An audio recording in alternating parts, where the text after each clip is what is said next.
It's been 6 months since the implementation of the sugar-sweetened beverage tax, a voter-initiated incentive that places a tax on sugary drinks in the city.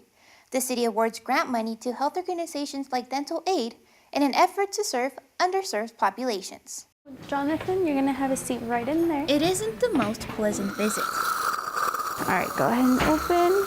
but it's an important one everyone needs to take, especially kids. Here you go. Go ahead and put these on. So we've got a disease that's about 98% preventable. And most of the time, the first point where people will go to get that dental care met is in an emergency department. Dental care is something that can be put off by many people for a long time. For many families in Boulder, dental aid isn't always affordable.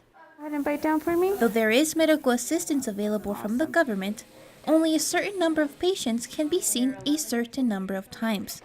Thanks to the money generated by the sugar-sweetened beverage tax, more kids can now be seen more often. Some children need to be seen more than just twice a year.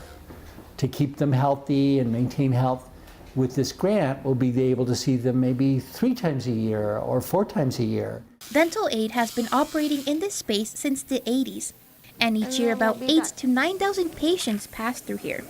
Apart from seeing more people more often, they hope to change dental behavior in the community as well. This tax will allow us to do that. This tax will allow us to really concentrate our time not on just fixing the cavity, but changing what caused the cavity to be there in the first place. Dental Aid isn't the only organization receiving grant money from this tax. Currently, there are 25 other community organizations that have received funding so far. The funding is used to work with communities that have difficulty accessing healthcare services.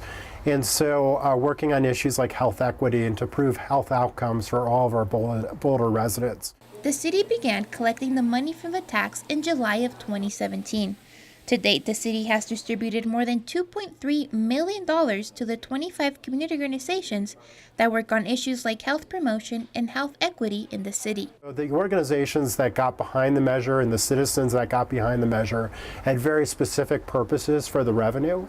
So we started with the actual law and looked at the purposes of the law and defined what the criteria would be for proposals as the funding was distributed to the community. Boulder is continuing to collect the tax and is getting ready for the 2019 application process that will begin later this year. For more information on the sugar-sweetened beverage tax, visit the website on your screen.